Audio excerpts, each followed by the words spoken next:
Hi, this is a revised practice that I did about a year ago, so some of you will recognize how this next sequence starts out. This has the theme and the intention of paying attention to the busyness of the mind, because it's only when we pay attention to how busy our minds are that we can begin to understand how to soften and slow them down. Now, with any yin practice, you can use as many or as few props as you want to. You can do the whole practice without any props, but for some of us, a little bit of support can be pretty helpful. So you might want to have a couple of pillows on hand. You maybe even want to have a couch cushion. You can also have a soft weight of some kind. I have a fancy sandbag here, but you can use a sack of rice if you will. We'll definitely need a blanket, and we'll need to make a blanket roll. So at some point locate a blanket or a towel, something pretty uniform, and then make a big burrito shape out of it. So roll it up nice and tight and uniform, because this is what we're going to need right off the bat. So maybe gather up a few things if you want them, and then we'll start the practice.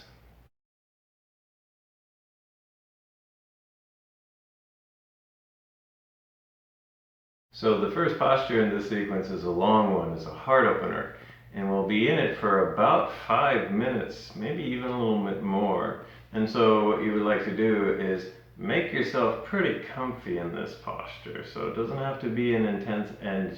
Remember, this is yin, so we're working with relaxed muscles and with time.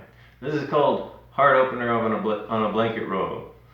So take your blanket roll that you made earlier, and this is going to go underneath your shoulder blades, so in the middle of your thoracic spine, which is a spine that has ribs coming out of it. And then you'll just lay back on it. So place it on your yoga mat, and then slowly begin to lie back so that the blanket roll, again, underneath your upper spine, not underneath your neck. So if you feel it up there, it's too high, move it down. Don't want it underneath your lumbar either. So somewhere in this region here. Doesn't have to be comfortable, but it does have to be pain-free here. So we're reversing the pressure on the primary curve in the upper spine. And then you can just lie back in kind of a resting pose here. Arms are soft, legs are soft. If your low back is achy, you can take a second blanket roll, place it underneath your knees so that your knees can be soft. If your head and neck are kinked, notice you can use a pillow here. And then you can just lie back, soften, relax, release the muscles in your legs, in your arms. Take some time to feel the contact points that your body makes with whatever it's lying on. So primarily the contact points it makes with the floor, with the earth, but you'll also notice that blanket roll that's kind of pressing you into the upper back, and notice the pressure of your head on the floor and the pillow. Take a few grounding breaths here. So just normal, natural breath. Notice your inhales, notice your exhales, notice how they may press into the blanket roll. And this is where we'll stay. This is where we'll stay for about 5 minutes. So allow yourself to be here. And for the next few minutes, I'll play a recording. Some of you will recognize this. Now you can either just lie here and notice and be with your own sensations, your own breath, or you can listen to the recording. If you're listening to the recording, there's 3 things that I'd like you to listen for. See if you can listen for the number 1202. And then see if you can also listen for and hear the number 1201. And then finally, throughout the recording, see if you can pick out a female voice. So we'll get started. Face is soft, eyes are soft, and just breathe here.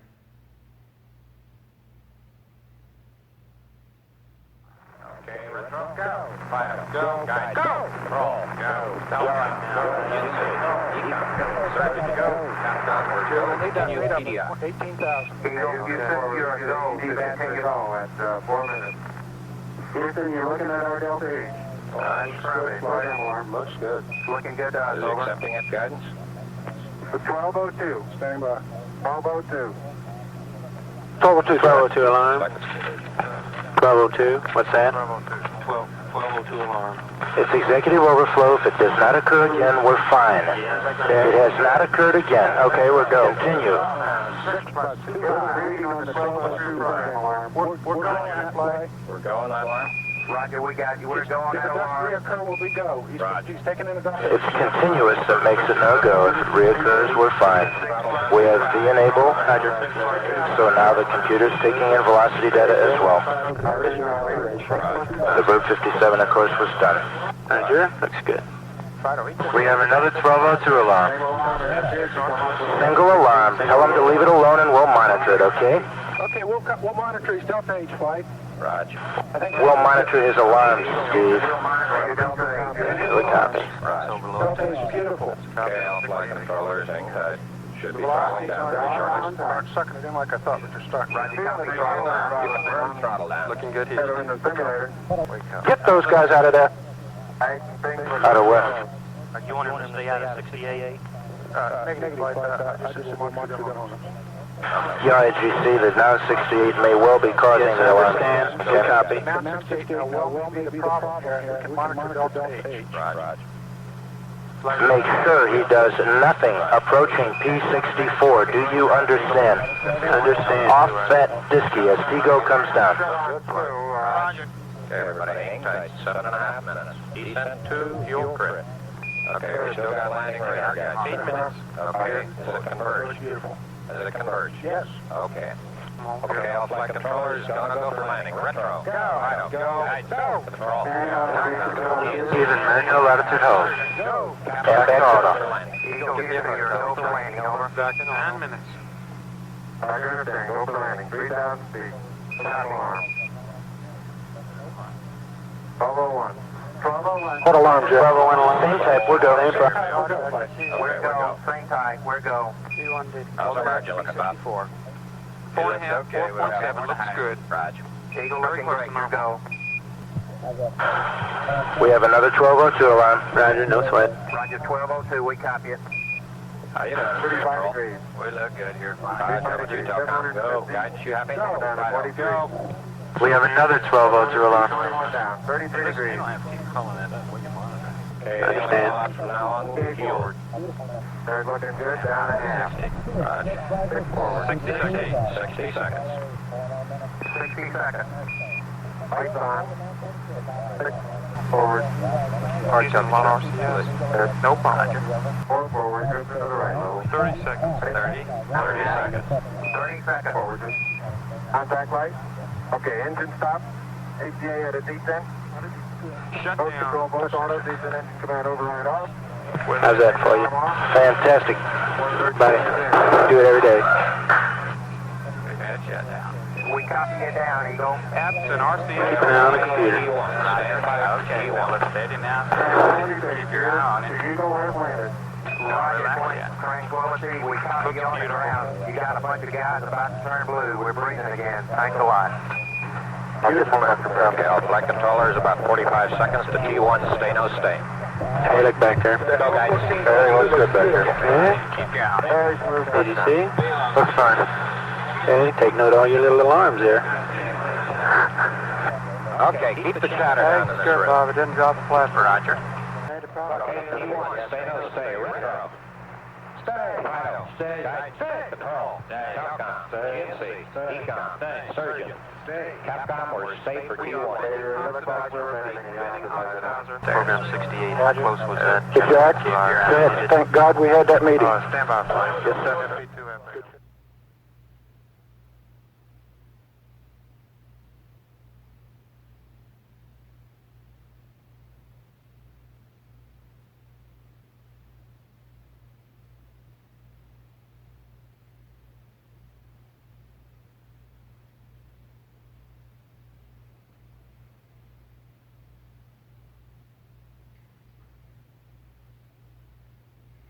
At some point you can begin to bring yourself back. You can make little motions with arms and legs, start to get ready to come out of the posture. My recommendation is to reach back with your arms, clasp your hands behind your neck, and just use your hands and your arms to brace your head and your neck. And then gently bend your knees, slowly roll over onto one side, and then gently bring yourself up to seated. We'll do a couple warm-up exercises before we move on to the next long yin posture here. So you might want to clear your area of your blanket roll and your pillow. Make your way onto hands and knees. We'll do a few rounds of cat and cow here. So come to hands and knees, come to table pose, hands and knees stable width apart. And let's start out with cat pose here, since we just ended up doing a back bend for a really long time. So with hands rooted, begin to flex and arch your spine up towards the ceiling. So pull your belly button up towards your spine, maybe tuck your head and your chin, tuck your tailbone. Shoulder blades move up and apart, and just notice if there's any achiness in the upper back here. And then when you're ready, you can sink your belly down, come into a back bend, come into cow pose. Maybe you look forward here. And then go ahead and just at your own pace, maybe make a few cycles between the two. So come back into cat, move into cow. You can sync your breath with this if you want to. So just a couple more cycles here. And just notice how this feels. Maybe one more cat, maybe one more cow here. And then come back to a nice neutral spine. And then we'll move into a couple of shoulder twists here to move the shoulder in the opposite direction of what it was during that first really long held posture here. So go ahead and root your right hand into the ground. Sweep your left arm out to the side and up towards the ceiling, and then bring the left arm back down and weave it in between the right arm and the right knee. Slowly turn your torso to the right and lower yourself gently down onto that right shoulder. Now this might already create enough pressure so that you decide you want to stay here, or you can start moving that right arm forward to make kind of an L-shaped pattern here, just to lengthen out through the right side body. We're just only here for maybe one or two more breaths. So we're lengthening here, pressurizing this left shoulder. One more breath. This right arm was out here, bring it back, press the right hand into the floor, use it to lift yourself up. Left arm releases, maybe make a half orbit up towards the ceiling, bring the left arm back down, plant the left hand, and now it's the right side's turn, so lift the right arm up towards the ceiling, and then bring the right arm back down. Same procedure here, so weave the right arm in between the left arm and the left knee, and then lower yourself gently onto that right shoulder. Maybe this is where you want to stay, or you can make the backwards L shape by walking that left arm out forward to lengthen out through the left side here, just for a couple of breaths or two. So maybe one more slow, gentle breath here, just to notice the pressure that's being created here, and then bring that left arm back in. Use the muscles in the left arm to press your torso up. Ooh, release that right arm. Bring it back down to the floor, come back to table pose, and we'll continue on with our next long held yin posture. So this yin posture is called Sleeping Swan, and it's a pretty intense posture for some people. So watch the demo of the posture, and you'll be able to use props if you need them. If this posture is not working for you, then there'll be an alternative. There'll be eye of the needle. So I'll demonstrate that after Sleeping Swan. For Sleeping Swan, you come to hands and knees, and you'll bring this left foot up between your hands, coming kind of in a low lunge. Maybe walk the right knee back a little bit, and then start working that left foot over to the right side of your yoga mat. And as you do so, you'll start to lower that left knee and lower your hips to the ground. Now if that left knee starts getting cranky, you start bringing that left heel in closer to your hip. At some point your hips will stop. Now if you feel like you're falling over, or this feels really unstable or painful, then this is where you maybe get a prop. So you can grab a blanket, a pillow, or even a couch cushion, and find something the height of your hips here. And then you can place your hips, your front thigh, on the prop here to create a little bit more cushioning here. So this is called Swan that I'm in right now. My hands are pressed into the ground and I'm making a tiny little back bend here.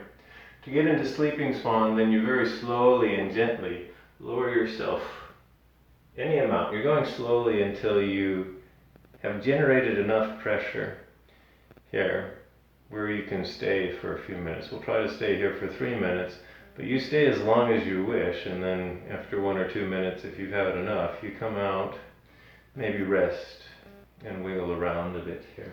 This is not working for you. This is creating too much pressure. We'll do eye of the needle instead here. Otherwise, if you're comfortable, and comfortable is a relative term here, then you stay here. Otherwise, if you're in pain, slowly bring yourself out. Make your way onto your back. Bend both of your knees, and then raise your left thigh, put your left ankle on your right thigh, left knee is bent and out wide. This is the beginning of eye of the needle. You stay here if this is generating enough pressure in your hips, or you start bringing this right leg into your torso any amount until the pressure is where you would like it. You can take your hands and clasp them behind that right thigh or in front of the right shin just to hold the posture in place. And then head, neck, shoulders, rest of your torso comfortably resting on the ground. You can maybe even get your pillow again and place it underneath your head here. So this is where we'll stay, either in Eye of the Needle or Sleeping Swan. We'll stay there for a couple more minutes. And this is where we review some of the practicalities of this Yin practice. So in Yin, we're targeting connective tissue that likes long-held traction. And so we move into and out of these postures using 3 principles. The first principle is called find your edge. And your edge is where you move your body slowly into a yoga posture. You go until your body stops and you start to feel a little bit of sensation. So that's your edge. It's unique to you. And you're moving by feel. So your final shape that you make may not look like anybody else's. And that's okay, because it's how you're feeling that matters here. Second principle is called stillness. Once we've found a shape that's appropriate to what we're doing here, then we cultivate the fortitude in the stillness and the patience to stay for a while. At least for as long as our sensations are telling us that it's appropriate to stay there. And the third principle is time. So we reside in these postures for a certain amount of time so that our connective tissue can actually feel and sense the light traction that we're placing. Here, most of us are probably feeling it on the outside of that hip, or maybe in the inside of that left thigh here. So just about 5 more breaths here on this side of Sleeping Swan. Like I said, if this is getting painful is pain is a red flag. That just means you're injuring yourself, and it's okay to come out and rest or play around with modification. So this is the ideas behind Yin here. So just a couple more breaths. Breath wherever you are at, if it's Eye of the Needle or Sleeping Swan. After this next breath, go ahead and plant your hands into the ground. Use your hands and your arms to lift your torso up first. Once you get it, maybe you do a little bit of a back bend here. This is called Swan here. Hands are rooted into the ground here. And then plant your hands, slowly bring yourself up and out of Sleeping Swan. You can just come to seated. A good counter pose. So in between these long-held Yin postures, maybe there's a little bit of wiggling and motion to work out the kinks, get rid of the pressure here. I like windshield wipers out after Sleeping Swan. So windshield wiper is come to seated, legs bent, feet on the floor, about mat width apart, so pretty wide, and then slowly bob your knees from one side up over to the other side, back and forth. Just a few times here to just kind of loosen up the hip sockets, because we do have the other side of Sleeping Swan or Eye of the Needle to do, whatever you choose to do. So when you're ready, you'll make your way back onto hands and knees. When you get there, then it's the other foot that comes up. This time it's the right foot. So right foot is forward, inch the left knee back here. So you start out in a lunge here, and then you start working that right foot over to the opposite side, to the left side of the mat. Lower the right knee, lower your hips as far as they go. Again, adjust this heel. If this right knee is achy, this is a hip opener, not a knee opener. So we're not really looking for sharp biting, torquing, burning pain in that knee. We want the pressure to be in the hip, since this is a hip opener here. And again, you can use a prop underneath your hip, here, a bolster, or a blanket roll. Or if this is just too injurious here, then give yourself permission to come out and make your way into the other side of the eye of the needle. So on this side, both knees are bent. This time it's the right ankle on the left thigh. Right knee's out wide, and then you can draw the left leg in just how far you would like to go here. Hands can be wherever they would like to be here. So again, we'll stay here in this pose for probably about another 2 minutes or so. Again, you're also keeping track of how your sensations are feeling, and if they're getting too intense, if they're getting into the pain zone, pain, injury, trauma, hurt, that's telling you that you've spent enough time in this pose and you can come out. Otherwise, you stay here. So the recording that was played at the beginning of practice, some of you will recognize as the Apollo 11 moon landing that occurred in the summer of 1969. So that was Houston, that was ground control guiding the two astronauts in.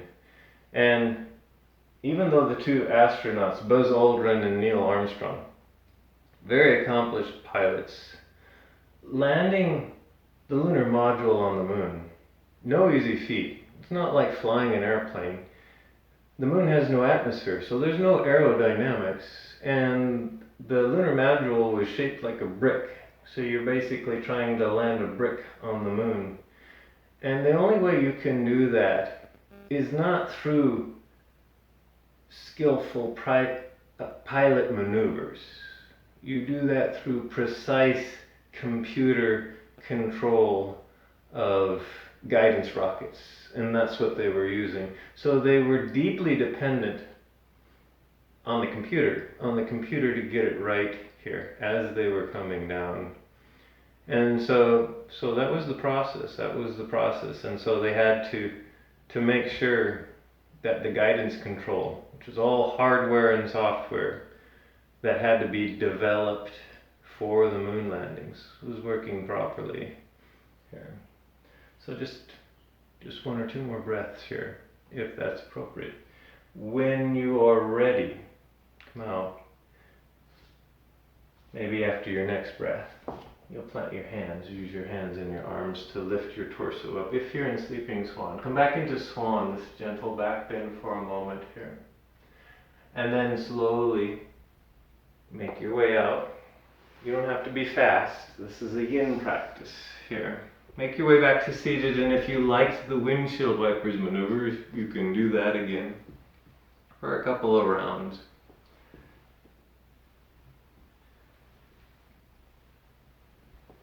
And then at some point, we'll settle into the next yin posture. The next yin posture is called banana pose. And for banana pose, if you have some sort of soft weight that you can use. Again, I have my yoga sandbag here, but if you have some other kind of weight, you can use a sack of beans or maybe a pet or a small child. I don't know, have that handy here, and then I'll show you why this is kind of useful here. So you'll make your way onto your back for banana pose. Banana pose is a full body lateral bend here. So you'll start out with legs extended out in front here. The point of banana pose is to open up either one side of the body or the other. We'll set up to open up the left side. The trick to banana pose is trying to get our hips to stay level on the ground so that the traction of the pose goes into the side of the body. This is where the weight comes in handy. So you can take the weight and drape it over your left hip to kind of remind that left hip to stay on the ground. And then once you've done that, take your extended legs and start inching them over to the right as far as they go until they're stuck. They just won't go anymore. And then inch your torso over to the right as well. So however you need to, inch yourself over. So notice I'm making this banana shape, this crescent moon shape with my body. So this is the pose. I'm trying to keep that left hip down, and the sandbag is reminding me to do that so that I feel the traction running along this left side. Now there's a lot of options here that you can do in banana pose. You can experiment with crossing your heels. You can extend your arms overhead, maybe gently tug on that left arm with the right hand to get a nice stretch through the left shoulder and the left arm. If that's not feeling very comfortable, you can do other things with your arms. Make sure your head and your neck are comfortable here. So if they get kinked, go ahead and unkink them here. And then at some point, soften, settle into your banana pose here. And then we'll stay here. We'll stay here for a few more minutes or so.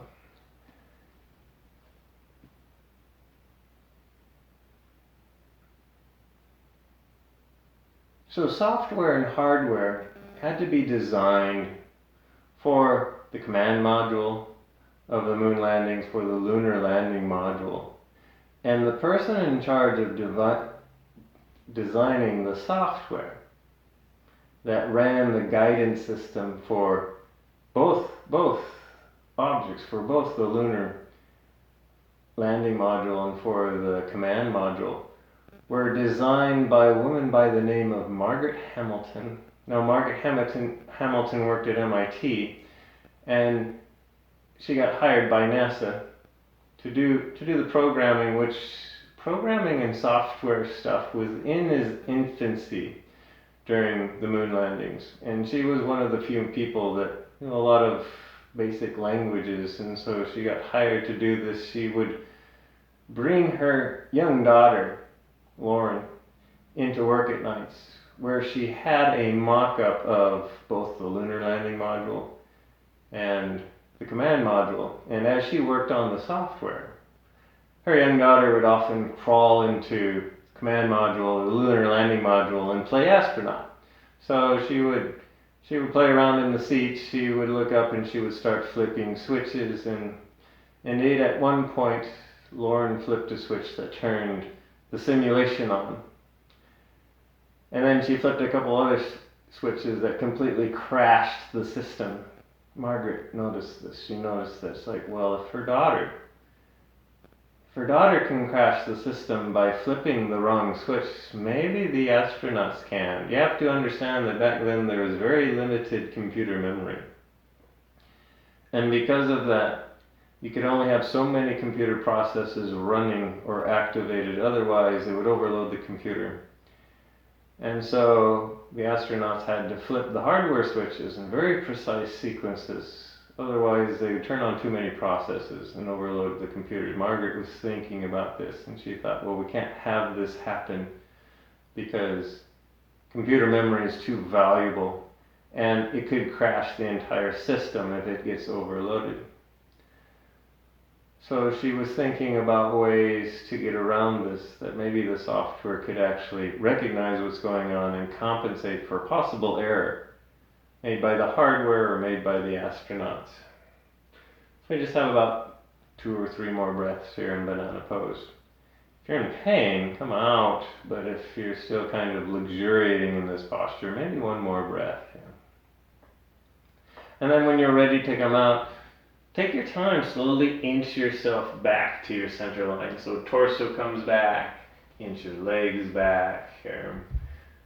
Take the sandbag off for the moment, or whatever weight you might be using here. And then wiggle around a bit to work out the kinks here. one counter pose you can try is to bend your knees and just gently draw your knees into your torso. Give your knees a nice hug here. You can gently rock from side to side, or you can just deeply press your knees into your torso. I like this because this is a slight forward fold, and it feels good to me after a lateral bend. At some point, gently roll over to one side. Bring yourself up to seated.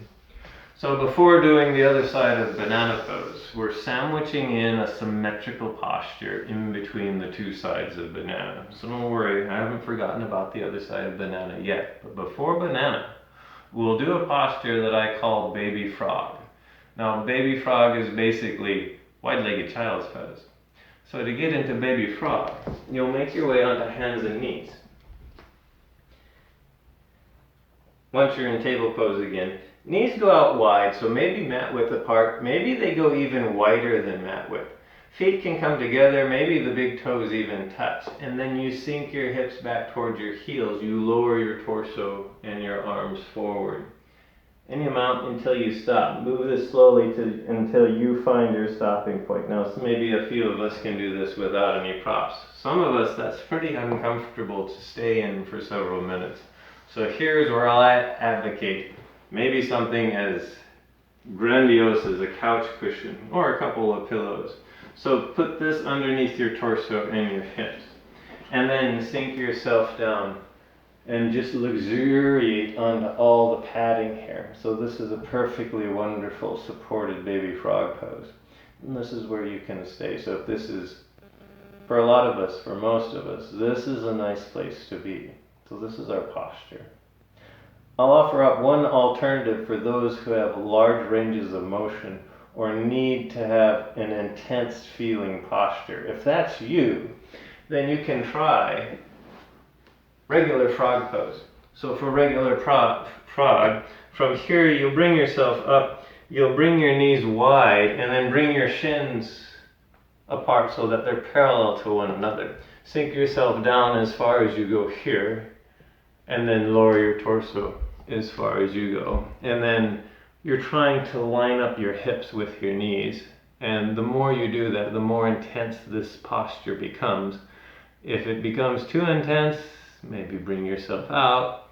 If you're wondering to do with the rest of your time, then maybe bring yourself back into a version of baby frog. That's pretty comfortable here. So we'll stay here for maybe another minute and a half or so. And just sink and settle. This doesn't have to have a lot of, might be pretty achy in the knees and the ankles, that maybe that's telling you that you need to set up a little bit farther here to make this more comfy. Otherwise we'll just hang out here for a little while longer. So Margaret Hamilton, she approached the NASA administration with this problem she encountered. She says, what would happen if the astronauts flipped the wrong switches and activated too many processes? It's going to overload the computers. And the NASA administrators just waved her off, and they said, oh, don't worry, that's never going to happen because astronauts are perfect. They make no mistakes. But of course, Margaret continued to worry about this. And she finally decided that, no, it is possible to make a mistake. And so she wanted her software to compensate for it. So she included error trapping and a priority system that told the computer what the astronauts were trying to do and shutting down any kind of process that had nothing to do with what they were doing at the moment. This was new, this was innovative. Nobody had ever tried this before.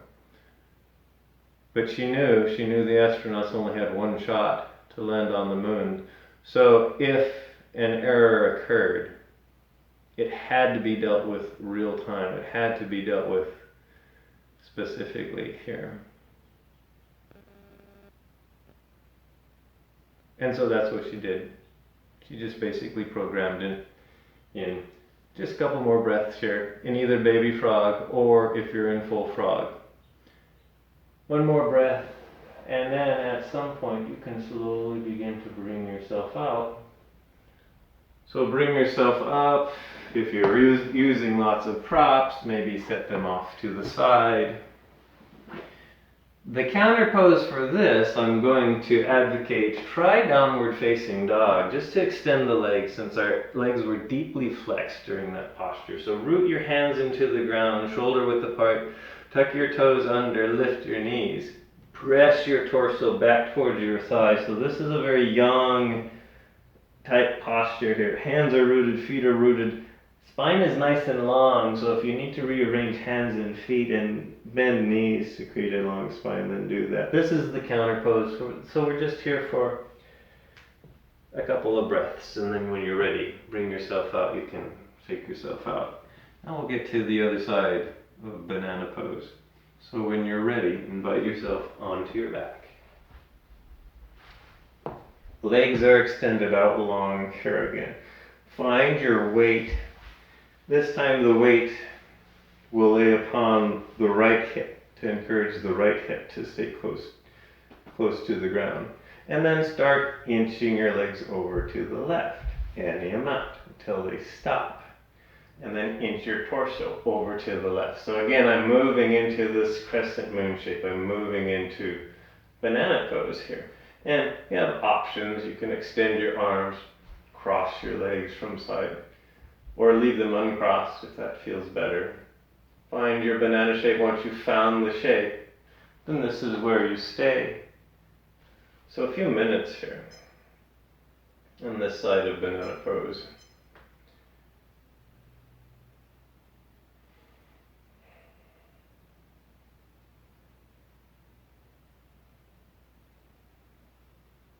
So in the recording that you heard at the beginning of practice, that was the moon landing. And to Buzz Aldrin and Neil Armstrong's credit, they actually did not make any mistakes. But there was a mistake in the checklist, particularly Buzz Aldrin's checklist. So the mistake was to turn on the command module rendezvous radar, which had nothing to do with landing on the moon. That was Buzz Aldrin followed that procedure, turned on that system, which used too much valuable computing power. It overloaded the computer, and the computer was threatening to crash. That was the 1202 and the 1201 errors that you heard. It was the computer warning everyone that it was overloaded with tasks. But Hamilton's software, realizing that they didn't need the radar system to land on the moon, set it to low priority and shut it down and stopped those errors from occurring. Therefore, both the astronauts could land safely on the moon here. So about another minute and a half here in the posture.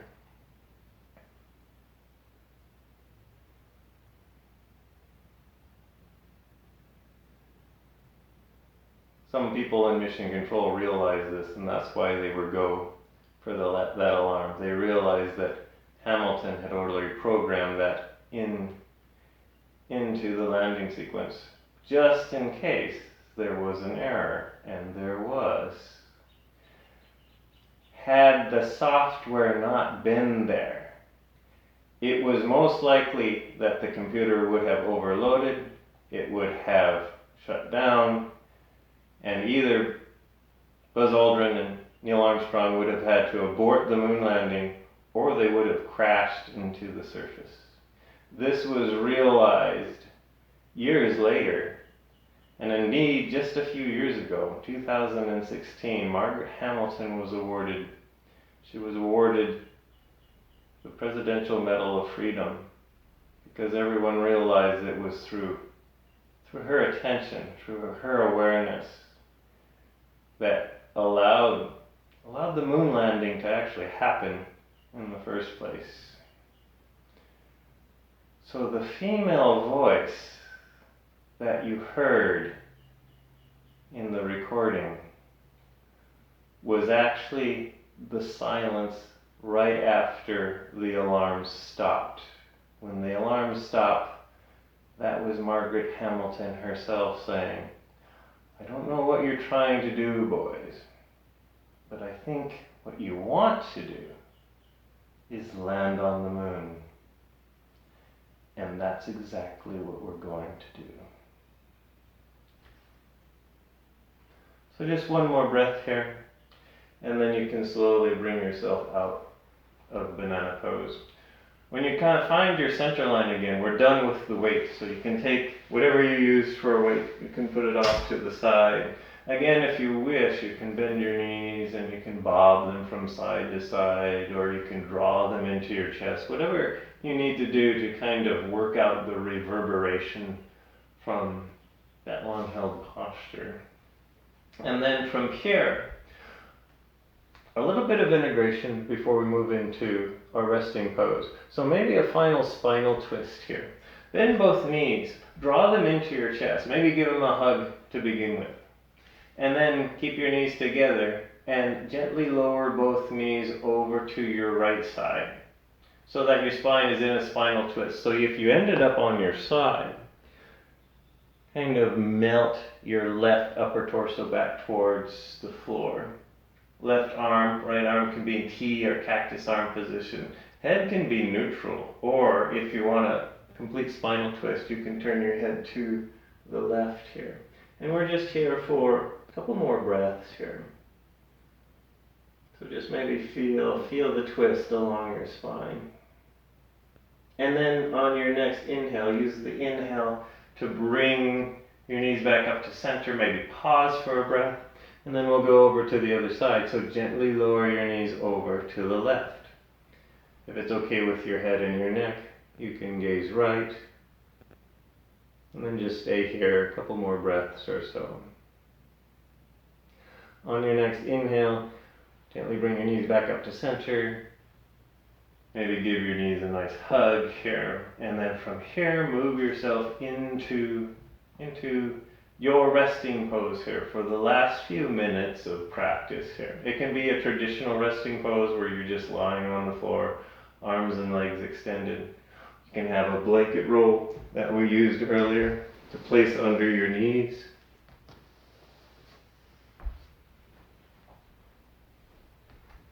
Or if you wish, pillow underneath your head here. If you wish, you can do legs up the wall pose. So if you want to do that, you can bend your knees, roll over to one side, bring yourself up to seated, and then make your way over to a wall. In this case, the hardest part of legs up the wall is getting into legs up the wall. So you start sitting along the side of the wall, and then you roll yourself up. And this might take a few tries until you get your legs up the wall, get your hips as close to the wall as you can get them. And then once you're there, just soften, settle, head, neck, torso is comfortable. Maybe a pillow under your head if you wish. And then soften and relax here. So notice your breath, release your jaw, relax your tongue, soften the entire inside of your mouth, soften the skin around the outside of your mouth. Soften your nose, your chin, the skin around your left ear, and the skin around your right ear. Soften the muscle fiber around each eye socket, so release the muscle fiber around your left eye, muscle fiber around your right eye, that space in between your eyes is the third eye. Soften your forehead, soften your temples, the very crown of your head. Give yourself permission to have nothing to do and to have nowhere to go. Postpone being a human doing and grant yourself the permission to be a human being.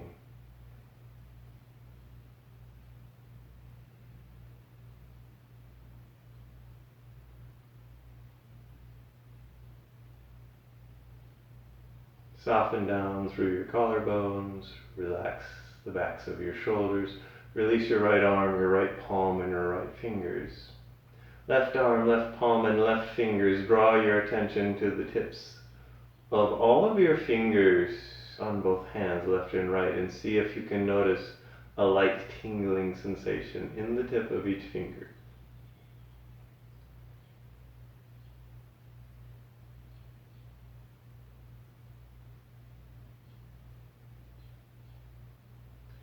And then soften the rest of your torso, relax your rib cage, release your abdomen. Soften your hips, your thighs, knees, shins, calves, ankles, heels, soles and tops of your feet. Release and relax all of your toes, and then see if you can notice that gentle energy in the tips of all of your toes.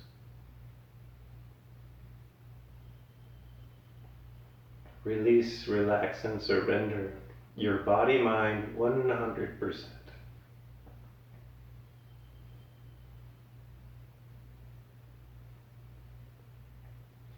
Visualize yourself lying on a field of warm ground, grass and wildflowers, an open meadow.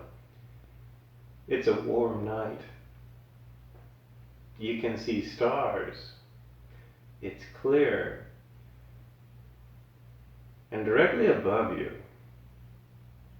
is this brilliant first quarter moon. As you notice this moon, you can almost feel the cool moonlight softening your skin and tickling your face.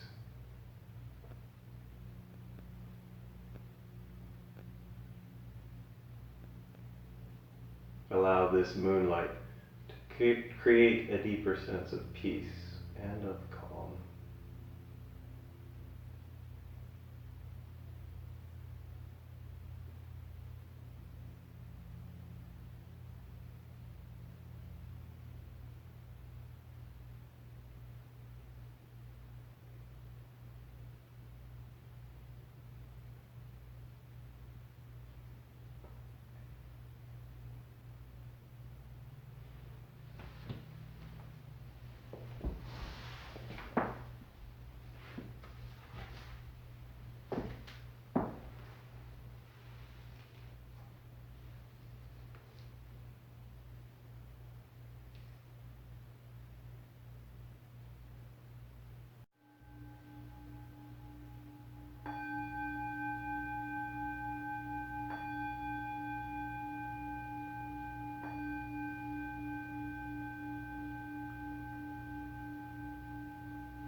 Begin to deepen your breath. You can start to wiggle fingers and toes. Maybe move wrists and ankles. Make gentle motion with arms and legs. And rock your head from side to side. At some point, gently bend your knees. Roll over onto one side. When you get there, stay there for a moment. Cultivate a deep sense of gratitude for your practice, your efforts, but also a deep sense of gratitude for you, your unique manifestation in the universe. The universe is ecstatically joyful that you are here. And then bring yourself up into a comfortable seated position. When you get there, maybe establish some roots underneath your lower body. Bring your spine to a nice and neutral position, and then draw your hands together in front of heart center. So we'll end practice with one chanting of Om. You can either join in or just listen to my voice. So I'll exhale, I'll inhale, and then I'll Om.